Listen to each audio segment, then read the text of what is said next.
everybody, and welcome back once again to Let's Play Pillars of Eternity 2. And here we are once again on board the Lord Fedoran.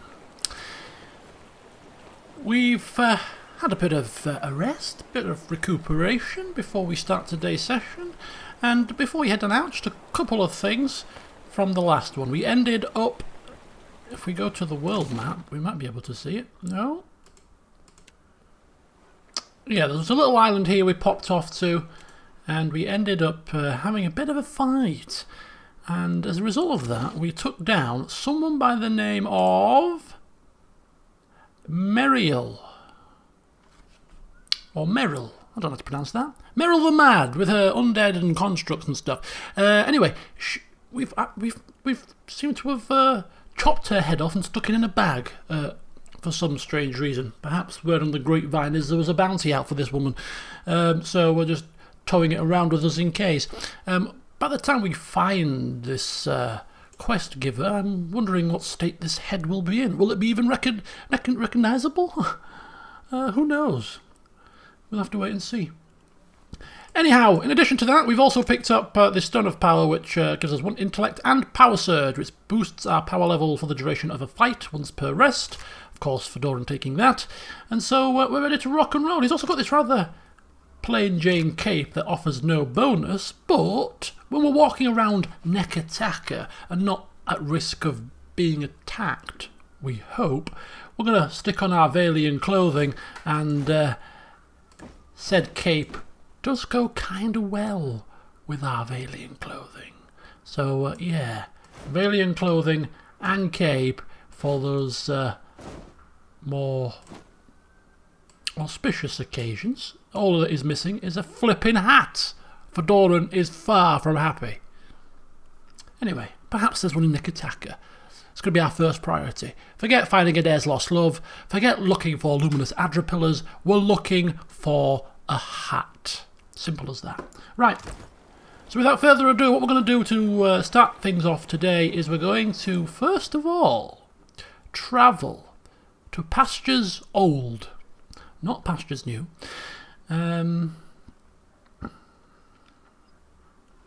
Pastures old. We are going to go back to Port Marge, because we've noticed, as the captain of the Lord Fedoran, that one side of our ship is devoid of cannons. And so what we're going to do now that we have our ship up and running is we're just going to pop back to Port Marge to see what ship stuff they have in stocks, because we didn't really pay too much attention to their ship stuff before, whereas now we have a reason to pay attention, and we're kind of low on medicine as well. So we'll just go and pop over there, see what we can see, but also we just want to just park our ship. Is that how you dock our ship? It's probably the technical term. Dock our ship in Port Marge itself, just so that we can show it off. Not that it's a grand ship really, it's a little sloopy thing, but it's our first, and so we're kind of proud of it for now. Anyway, so if we click on that, apparently we should start moving, so maybe? Yeah, there you go, look at that. We're off. We're off on our travels.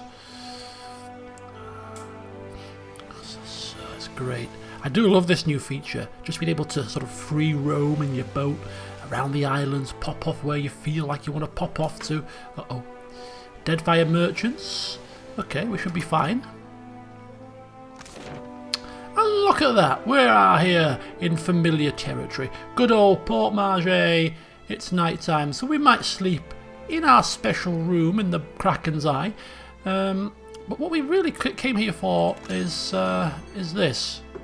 Some medical supplies. I just don't want 50 of the damn things. How much we got now? We got 2. Let's go for 23 and take it up to 25. Or is that a bit too much? I don't know. I'm not very good. I don't know what's a lot of medicine, what's not a lot of medicine. We'll have to wait and see.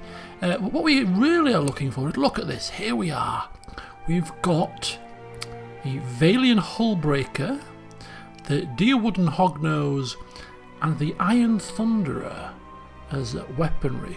All sound very nice, but all look rather expensive and a bit out of our price range. We don't really want to bankrupt ourselves, and the cheapest one is 1,000. So we can also upgrade our sails to cotton weave. Interesting. Interesting indeed. A bit more fruit for the lads and lasses, maybe? You know what? Nah, we're hard up at the moment. They'll have to cope. That seems a bit too much. We've got. We'll go for 13 to take us up to 15. Let's see what that does. So. Get there eventually. I could just type it in. It would just save a lot of time, wouldn't it? There you go. So we've got medicine. Where are we? Don't know what I'm doing here. There you go. Oh, look at that! Refill ship supplies. You can just click on that and it might buy the necessary amount of stuff to refill your ship. I don't want to press it, because in case it automatically does it now, but handy.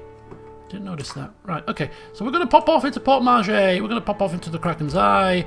We're going to travel to this, travel within, hopefully with our party. And the main reason for doing this is we need to level up everybody. So the sooner we do it, the better. We've leveled up for Doran, of course, but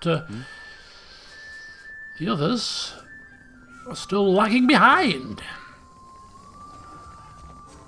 Now to do this, I need to refer to my character sheets that I've got written down here. Well, I say written down, typed out, which means that I'm going to have to flip between tabs, so hopefully you'll bear with me. I won't stop the recording for this so you can see what I'm doing. And I don't know if I've mentioned it already, but this music, this level up music, I really like it. I really like it. I think it's awesome.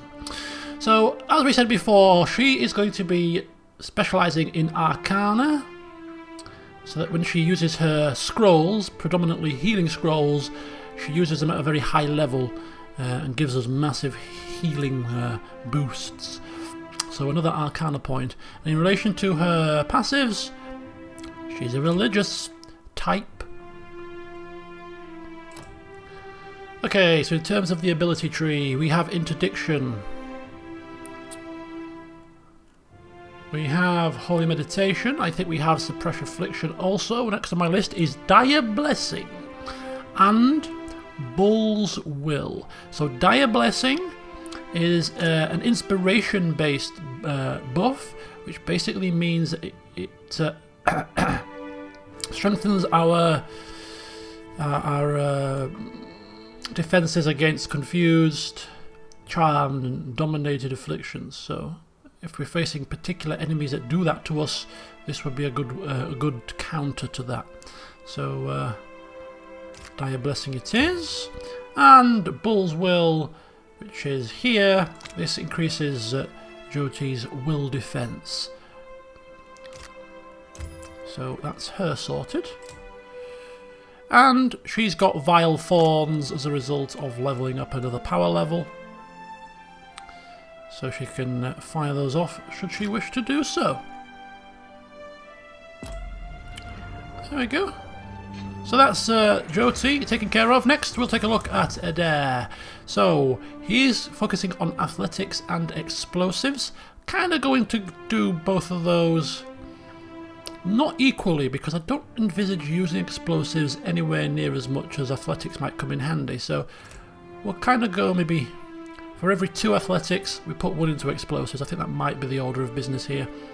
And in terms of his passive, Intimidation, I mean, he just told us a story where he's ended up putting somebody out of action for a couple of months due to violence, and so Intimidation is certainly his forte, and I also see him as a streetwise individual, so Intimidation and streetwise for him.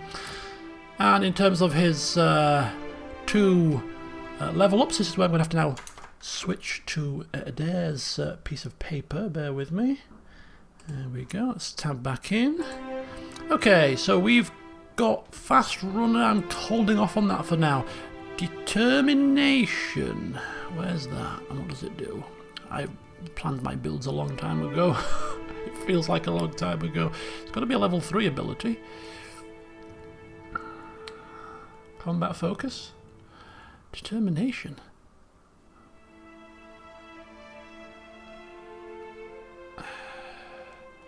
It's not this, is it? Discipline strikes, maybe?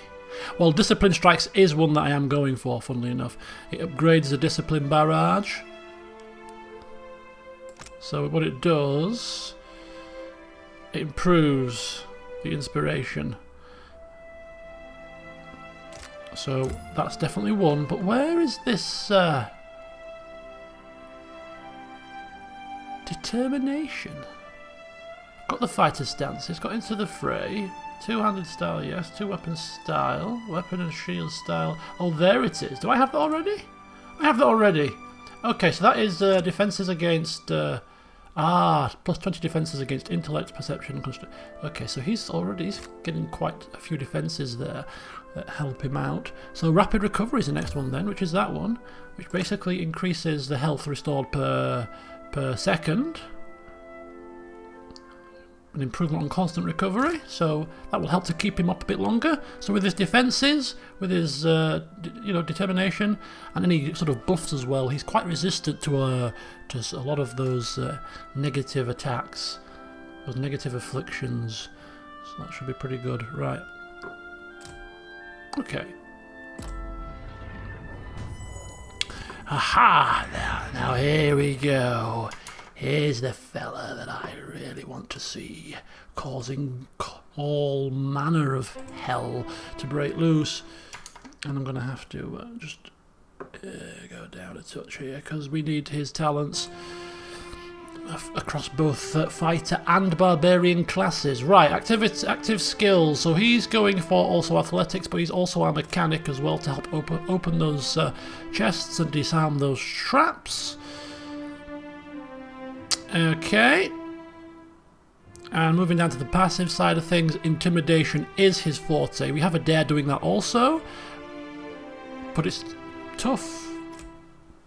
It's tough. I mean, look at him. If that's not an intimidating sight, I don't know what is.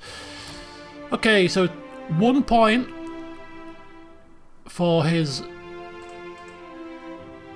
So choose one ability for each class, it's looking like it's telling me here. So what class is this? This is a barbarian class. We can't switch classes here, so we've been forced to pick one for each class. So we have got Frenzy already.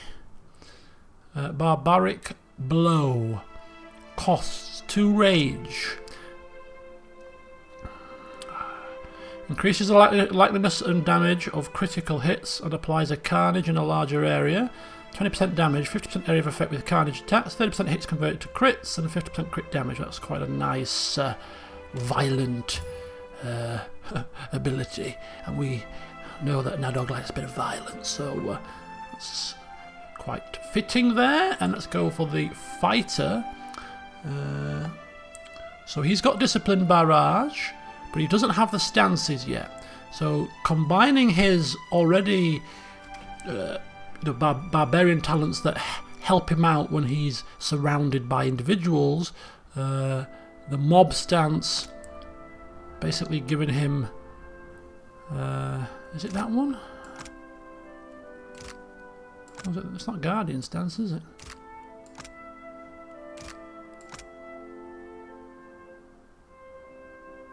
Well, that's yeah, that's it. Yeah, fighters' kills with a melee weapon will trigger an instant full attack. So this is the premises of his build, getting lots of free attacks, lots of instant full attacks from mob stance and also from his barbarian abilities, which give him a free attack if he kills things. So yeah, combining that with those, he's going to be striking things down pretty quickly.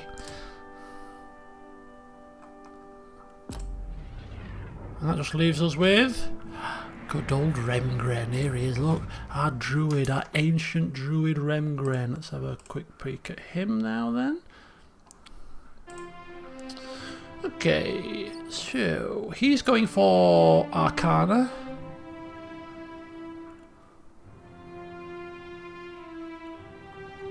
These are the stats that came with his build. But we are going to start putting points into Arcana now. And also Stealth.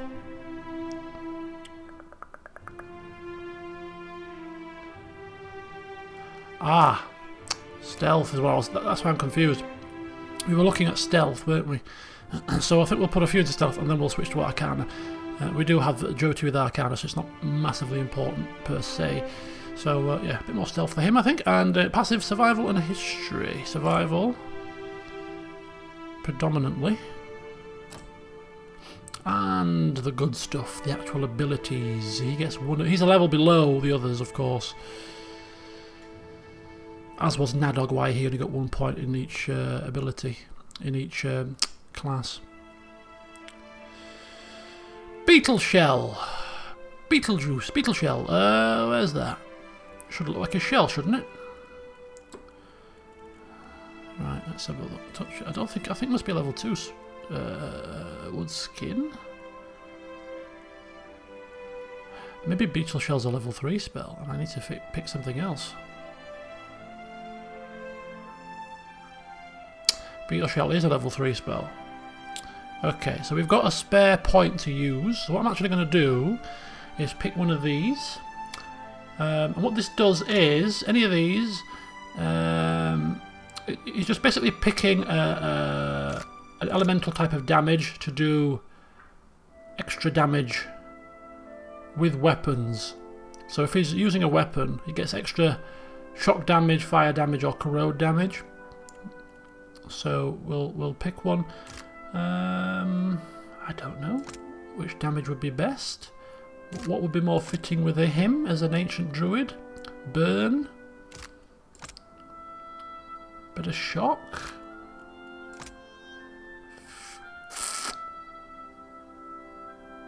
Do you know what? I'm going to go freeze. Why not? Okay. Ah, and he gets one of these. Okay, so he's using a quarterstaff, but we do fancy giving him a ranged weapon for those times where we need him to be firing from the back. So, weapon-wise, I think hunting bow. I think we'll go with a hunting bow for him. Okay. So there we go. Thought I'd give you a leveling up session on camera for a change. What can I do you for? And now, more importantly, Sure thing. we are going to A giant. Thomas mad. Maybe. There is have a little bit of a rest. Still kicking, eh? Sure thing. Gives us some I buffs. cannot think it is really More one of the importantly, gods. it's a comfy bed. No, but a weapon perhaps. Merla, I hope not. Keep that eyes down there, will you? I'm trying to sleep. Okay. So it's a crack of dawn. 13th of Deep Spring. And we are now ready to head out to Neketaka. Because that's where we're going. We are not going to do the other quest that we were just given by that chappie whose name escapes me. Because we are not performing seals. So we will get around to that when we are good and ready. Okay, let's leave by sea.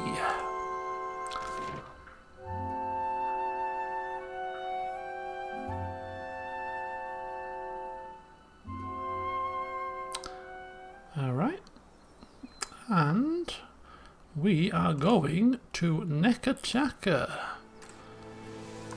So we'll just auto-travel there until we stumble across an island like this where we might want to dock, collect some stuff en route, you know. There's also some stuff there to collect. Oh, we've got to go all the way around. We can't cut through there. This was perhaps not the best of ideas then. Time travels pretty quickly on the sea, doesn't it? Some fresh fruit. And what's that? Some water.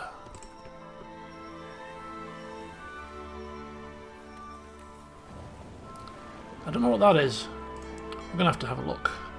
It's probably water. We're going all this way around wasting time for more water, I bet you. I bet you this is water. Okay, it's solution. That's actually pretty good. That's an alchemical ingredient. Right, Tally-ho! We're off again. This is the Valian Trading Company. I mean, look at that ship. You can't rotate the screen, I don't think, but that looks pretty nifty. It looks like it's got lights and everything. I mean, it's coming right for us, which is a bit worrisome, but it's a trading ship, so I can't see them wanting to attack us. Look at that. That looks like a shipwreck. Hopefully it won't follow us. Let's just see if it does. Nope, it's just wanting to go about its business. That's good. Okay, the Huara. Now, I'm going to have to quick save this because I don't know what's going to happen here. But I seem to recall reading, as I was researching about, you know, ship stuff, that you can get a certain item that gives you a heads up about scouting out shipwrecks and something else, which makes me think that if we go to here, there's a potential for there to be things here that's going to cause us grief. But we can't help it. We're going to have a nosy.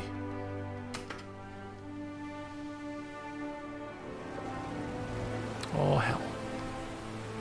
You're sailing past a reef when Ikiuk shouts out, pointing to port. There lists a ship, stranded in the middle, perched on a narrow shoal. It tips and rolls with the passing waves. Hanging from its mast is a blue flag showing an image of a crescent moon sinking beneath the waves. Your crew gathers around, murmuring in low, excited voices. Aura the Mad rushes to the railing. Captain, that's a gift-bearer ship. No telling what sorts of treasures it's got. Beardle snorts. Gift-bearers carry sentimental junk, worthless stuff. No, that's a smuggler's ship. It's a classic disguise. Hamer spits into the water.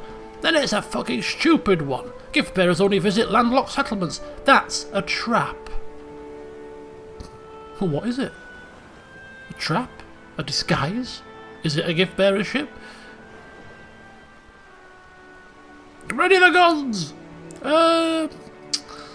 Well, we're here now. Prepare a skiff. We'll have a look on the decks. Who knows what's there? It could well be useful things for us. Although you got to think that if it was, anything useful on this thing would have already been plundered by now. But hey ho, you never know. You row the skiff towards the reefs, the waves tossing it. The bottom of the small boat occasionally scraping across the jagged structure below. You tie off on a snag of coral next to the wreck. The water is rough and the hull slick with brine, but you're able to find purchase between the shifting planks. You row the skiff above the reefs, the waves tossing it. Okay.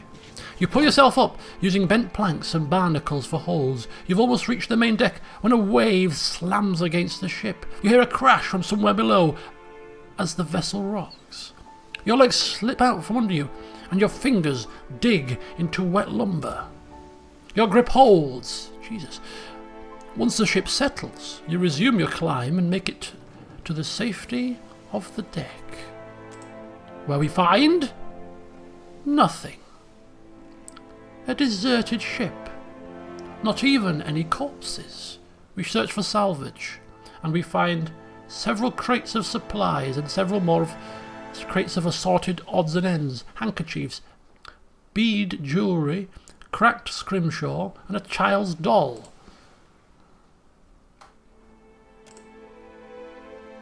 You think back to Beardle's comments and wonder if this might have been a smuggler's vessel after all. We carry out a more detailed search, looking for evidence of smugglers. What would search be under? Survival, maybe? Ooh, perception. Whoa. Ooh, that was literally a 13. Was a successful check, and he had 13. Frowning, Adair points out a series of scuff marks along the deck, as if the box of junk has been moved repeatedly over the same spot. You slide it aside and find a trapdoor underneath. Within rests a small chest, brimming with golden skellings. 23 golden skellings. Nice. Smugglers after all, Adair whistles. And also a small figurine of an imp. Laughing Imp cameo. Oh, look at that! We've got our first summoning figurine. So not only can we now summon creatures with Remgren, he can summon those cute little things whose name escapes me. Spawlings. We can now summon 2 brine imps. Once per rest. Nice. Oh, so not a bad little find. Not a bad little find at all. And we get some experience as well. Cool. Cool. Right, okay. Look at that. Well, seeing as Remgren's our summoner, for now we shall give it to him. It might be good to spread the summons out a little bit, just in case he falls in battle, and we don't lose our means to do so. But for the time being, we're quite happy for him to have that. Back up to 1300. Because of the golden skellings. We weren't going to get rich from it, of course, but hey-ho, every little helps, as they say, as we now sail due north. The ring of a bell comes to you on a cold wind. Uh-oh.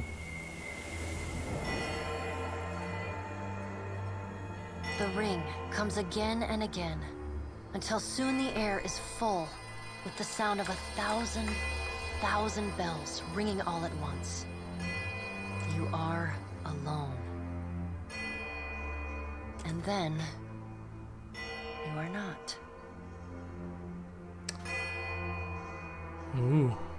An indistinct figure stands before you, flickering between forms like a fire-cast shadow.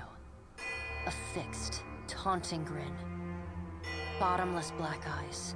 A yawning chasm in the earth.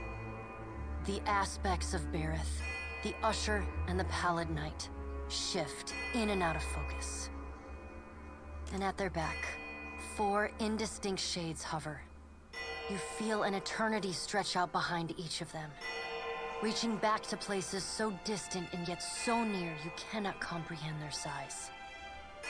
The shifting image of Berith settles on the aspect of the Pallid Knight. Watcher. Her voice is the discordant clangor of gongs struck out of time. Oh dear. It is noted that we have not made the best of progress here. Fedorn may be a little bit nervous that Berath is unhappy with our progression so far. I tasked you to discover Aethys's intentions. Tell me what you have learned.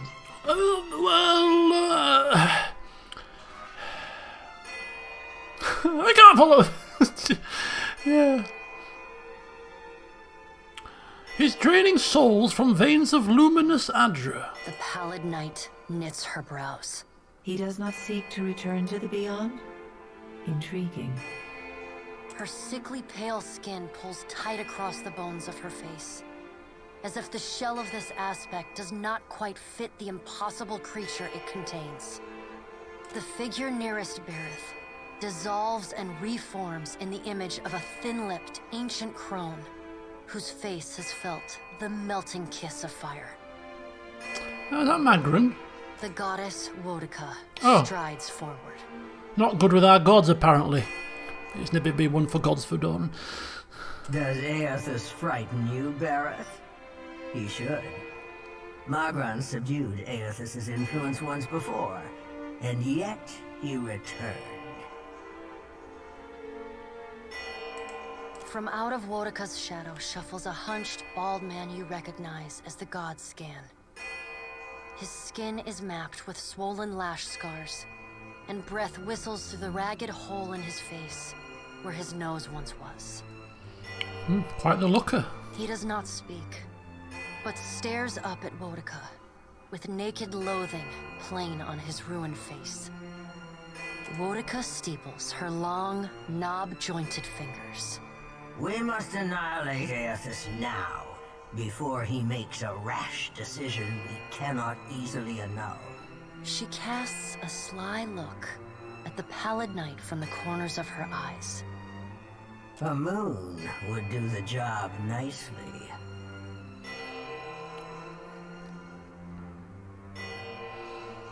I'm pretty sure we need a moon.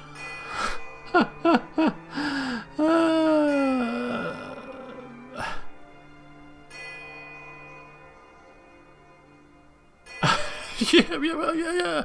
Perhaps Fedora's saying nothing for now. Figure beside the aspect of Bareth flows forward in a swirling cloud of ash.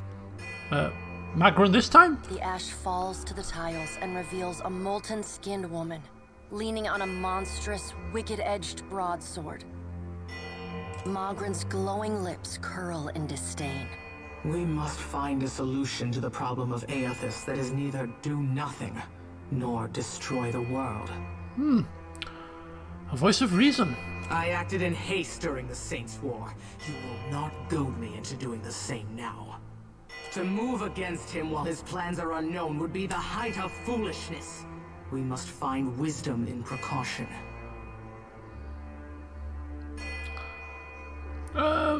Precautions? What precautions? Perhaps Fedoran finding his voice. Magran looks at you as one might a wayward gob of spit on one's shoe. Fedoran promptly looking down at his own feet here, as if he's been scolded with a look.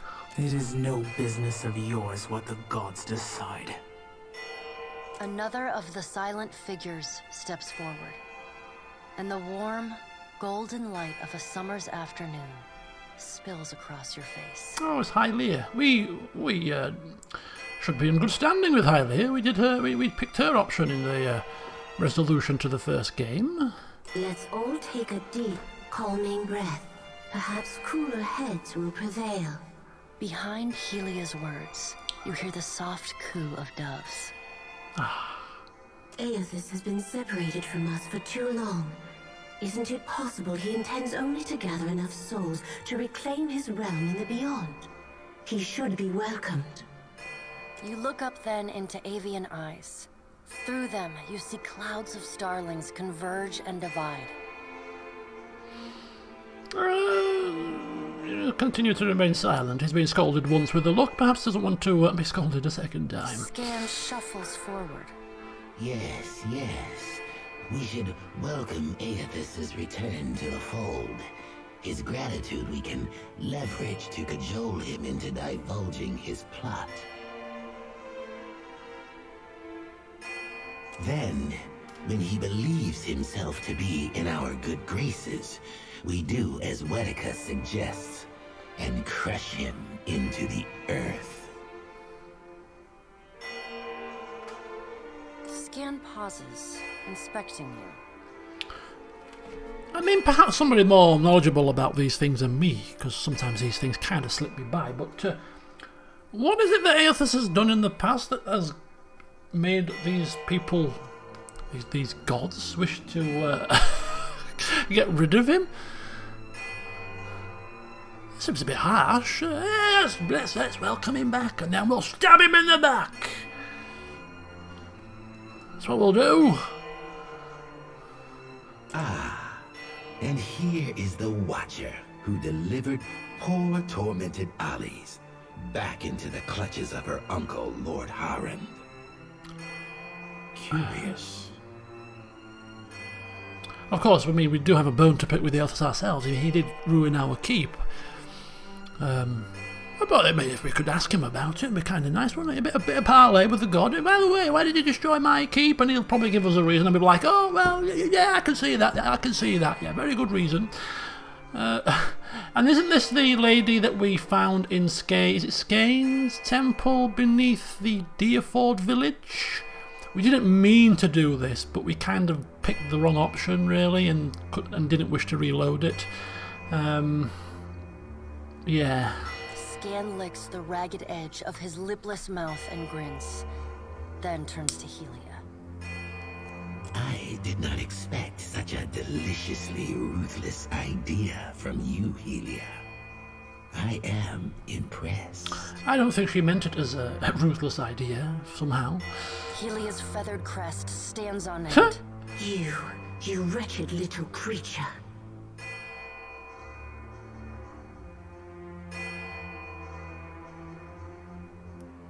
The pallid knight gestures for silence. We're already ahead of the game there. Barath, we are keeping very silent. Aethys cannot be killed, but he may be subdued. Yet to do so will take immense power and time. Both stand in his favor. Magran grits her black glass teeth. That is why we must ascertain his plans before he has the chance to put them into motion. She begins to pace. Her steps leave little trails of fire in her wake. Magran stops and balls her hands into flaming fists. Even if we manage to destroy his current form, there is the possibility he could return if he has not already absorbed all of his children. Now this does pique our interest because obviously he's absorbing souls. We get that much, we know that much. Perhaps if we question this, maybe we'll get a bit more information. Fedoran finding his voice finally. Absorbing children? What do you mean? The pallid night casts a cold, cutting glare in Magran's direction. Magran speaks too freely. That knowledge is beyond your ken, Watcher. You see that? Having us run around here doing your task for you, but you won't give me any information? Says me. Of course, Fedoran wouldn't dare speak out such things, but I can't help but he would be thinking something quite similar. You know, we are doing your bidding here. Wodika waves the gods to silence. Aethys gathers strength. His strength is a threat to us. Her voice takes on a sharp, almost panicked edge. There is no sensible answer to the question of a resurgent Aethys, other than decisive, final action. Well, obviously we've been looked down upon. We've been told that knowledge is beyond our beyond our ken, whatever she said. So fine, we'll just remain silent and let them carry on with their bloody bickering. We will act when it is appropriate to do so, and not before. The pallid knight steps away from the half-circle of assembled gods. She pulls herself up to a great height. Another question is, where the hell is the rest of them? Where's Rimagand? Abidan? There's a few more here, isn't there, that's missing? The words she speaks next come not from her mouth, but from all around you. Follow him, Watcher. We're kind of in a bit of a sticky situation because she kind of put something in us, which means that if we don't do what she says, we end up dead. So, as much as we would like to say, do you know what? If we'd be petty about it, and you're not going to tell us what we want asked there, I'm not going to do it. We can't really do that, can we? The black of the pallid knight's irises expand until her eyes are as dark and cold as the void between stars. She bends down and brings her ghostly face level with your own. Oh dear. Okay. Yes? Your debt to me remains unpaid.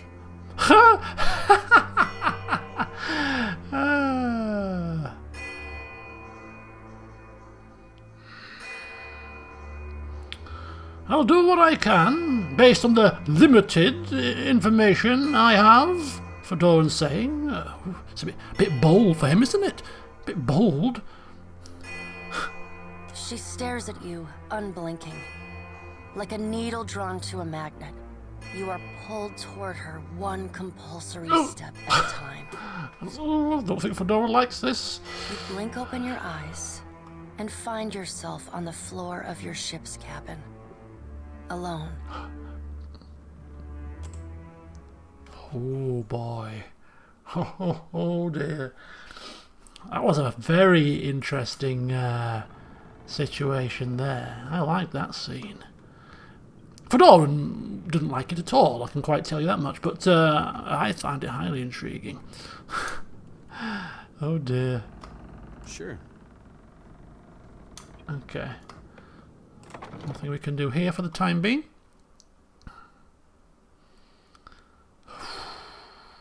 Wow.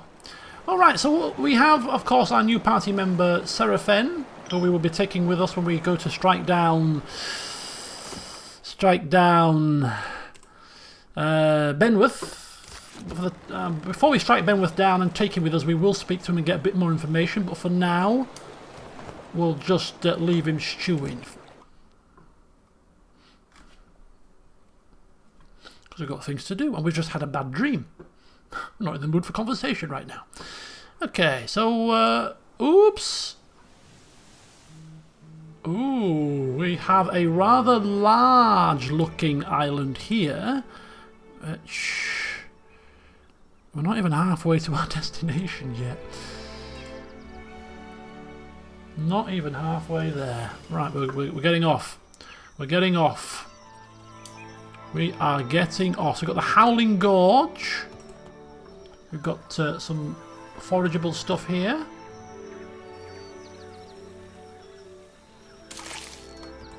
Some more water. As if we need more water, you know. Ooh, Cavern of Zao Tuk Tuk.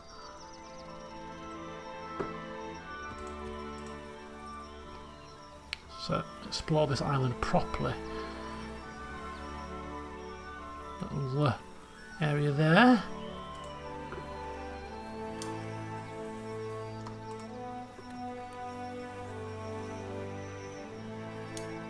Look at that, what's that? Principe Son Patrina, the Scuttler. That's probably an enemy ship if I was to have a guess.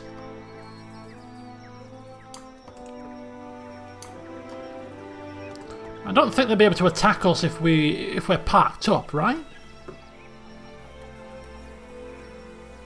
And that's a rather large ship. It's a dhow. Uh-oh. It's coming round. It can't attack us when we're parked up, surely to God. Uh-oh. Oh, gosh. It seems to be stuck there. It's because we're not moving. Okay, sail away. Sail away. Okay, we've got the Howling Gorge here, and a cavern as well, so we might as well do some more exploring. Howling Gorge it is. The desert wind carries a sibilant susurrus to your ears. What the hell is that? A sibilant susurrus to your ears from the canyon ahead. Punctuated by cracks and pops, it reminds you of eggs on a hot pan or a fire in a dry brush. The low growl that accompanies it, however, raises the hair on the back of your neck. Listen carefully. Perception again? He's got the best perception, but he's not got as good a survival as Adair. So if it's survival, Adair would be better. If it's perception, he would be better. We're listening, so I'm gathering his perception. Yeah. The sound resolves into a rhythmic chittering, slowly and cyclically rising and falling. Chittering. What creatures chitter? Is it? I don't think it's what you call them.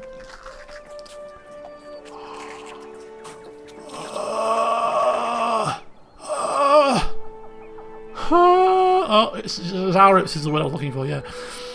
Okay, so you carefully enter the desert canyon, keeping to the shade cast by the tall standing stones. Ahead of you, a group of Zaurips chant, hopping back and forth on skinny legs, shaking their spears. Nested between them rises the black, leathery form of a drake. The creature's wings rise above it as it tears at the corpse of a boar at its feet. We could continue watching, we could charm the drake, we could attack, or we could say, do you know what? I fancy going home right now. We're here now, so we might as well continue. If we continue watching, I've got a feeling we're going to be seen and we're going to miss the opportunity to charm it. So I think if we can be preemptive here and charm the drake with Remgren, who is our ancient druid, so as an expert in these matters, I think we might have the upper hand here. Not taking any chances. Let's take the preemptive strike.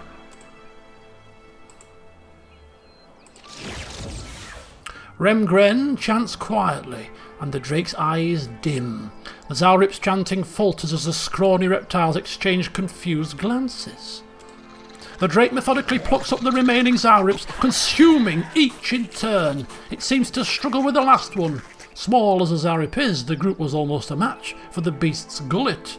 It curls up, closes its eyes, basking in the warmth of the sun and a full belly. And we are going to leave it be, because that's what Remgren has instructed.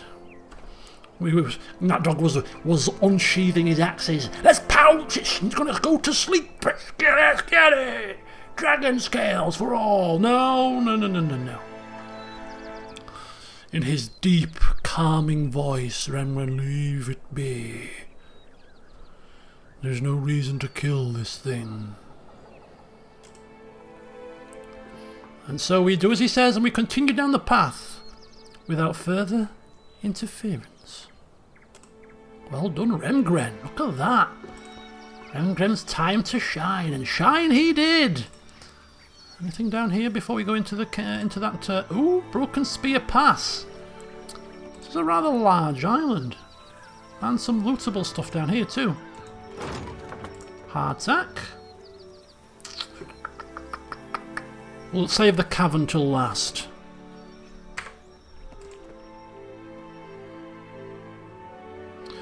Bones crunch underfoot. Strewn across the sand are skeletons half buried in wind-blown dunes or lying bleached and baked in the sun. Their corpses still wear the tattered remnants of their clothing, their packs tangled in their limbs. Worms circle like vultures high above. The sand is strangely lively here. It dances as if caught in a breeze, but there is no wind to stir it. Several piles of grit rise above the dunes in suspiciously orderly mounds. Yes, use a ranged weapon to test the sand's mound reaction. The mound of sand whips itself into a small storm. It rages across the dunes, and its outburst awakens the mounds of sand beside it. Together they rise from the desert as a swirling cloud and bear down upon you en masse. Oh dear. What the hell is this thing? Attacked by swirling sand and drakes. Lesser sand blights, sand blight, desert worms.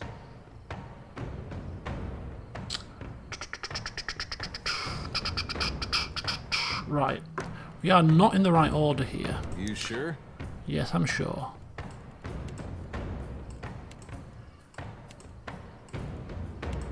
Right, let's just get this side. It seems to reset every time we go on the ship. If that's going to be the case, it's going to get rather annoying having to do this every time. But we'll bear with it for now. Right, let's let them come to us.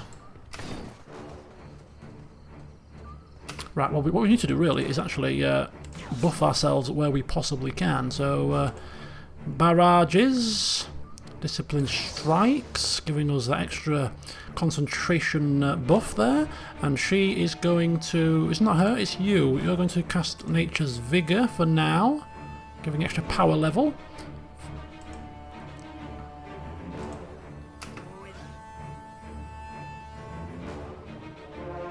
Okay, so it's an instant cast, which is good. I wonder if we can charm these things, you know, with his Charm Beast spell. Are these classed as beasts? I think they might be. Bring them down.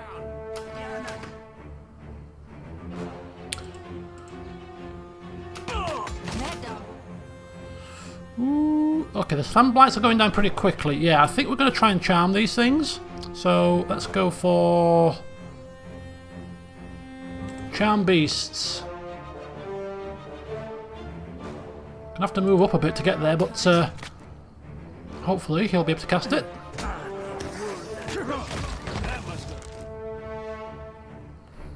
He's cast it. Is it going to work? Oh no, he can't pull out now. He's kind of locked in with the sand blight, so we're going to have him turn to the boar form. Adair, keep attacking. You keep attacking. You keep attacking. And Fedoran, let's go for a missile. Yes, we got one of them charmed. Ooh, what's he doing? What's he doing? Blinded and... oh, he's blinded, I think. Blinding Sands, yeah, blinded.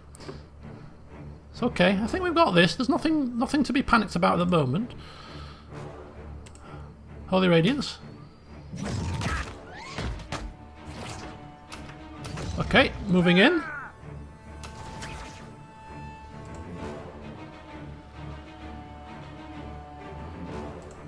Keep going with a Sand Blight. Let's go with a Necrotic Lance maybe on the Sand Blight. He's going to now go into Barbaric Blow. You're going to help out. Finish them.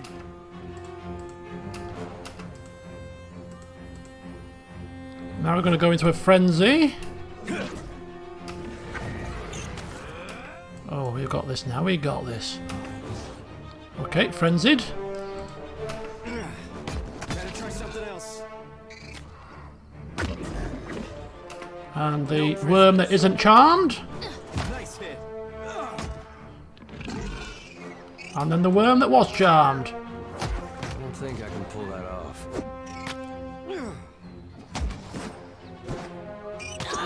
Not quite.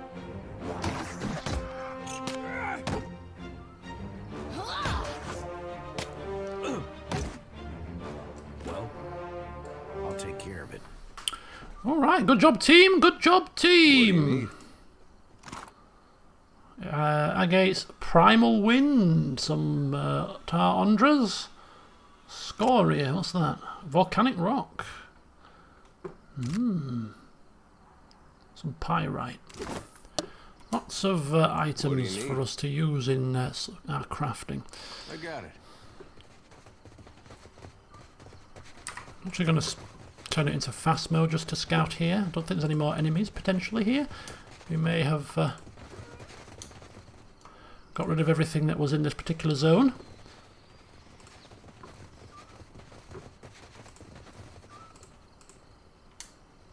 We will just run around just in case there's anything hidden. Good old Remgrim has found something. Oh, as you like. Ooh, Healing Hands, Lay on Hands. Grants lesser lay on hands. Nice. Do you have any gloves at the moment, my dear? Might as well just give you all the healing. She's got accuracy. Well, we can maybe get rid of that. Do you know what? Give you them back.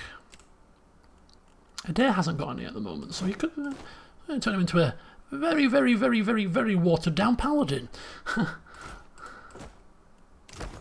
What can I do you for? Sure thing. In fact, let's just quick save it after doing that. Whew.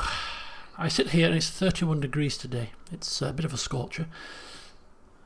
And I'm not going to complain because it's not been the greatest of summers. We had a bit of a hot May. Ruined Tower. But July has been really rubbish. What is this? Okay, so it's just a lootable item or a searchable location. Suffered from some kind of explosion. We start searching it. We find a cache of powerful scrolls. Scroll of Winter Wind. Nice. Keep searching. We find some blood moss. We keep searching. We find Ray of Fire scrolls. And we have now finished. Which means the last thing for us to take a look at is the Cavern of Zar Tuk Tuk. I do wonder if this is actually a lootable. Oops, daisy. Don't know why my Steam decided to shut my game down for a second there. Is this another lootable item or is this an enterable item? Ooh, it's an enterable item. You come upon the opening to a small cave. Putrid gusts of hot air burp from deep within, and you hear the faint chitter and hiss of Zaurips in earnest conversation. Your boots crunch through a drift of brittle bones as you creep into the Zaurip lair. And this might be a little cave for us to explore. If it is, we shall save this for the next session, depending on how big it is. It's a fair size, and this Zaur Tuk Tuk might well be a formidable fighter or something like that, or a priest, or kind of a mini boss. So yeah, I've been going for close to an hour, I think. So we'll end the session here. At some point, we'll get to Neketaka, but whilst there are places to explore, we're going to get distracted, and I like that. I like that very much. So join me in the next session when we will continue to head north and see what else there is to do on the way. And if there's nothing much, we might end up in Neketaka in the next session. And if there's more islands, then we might not. But join me next time to find out. Until then, see you soon.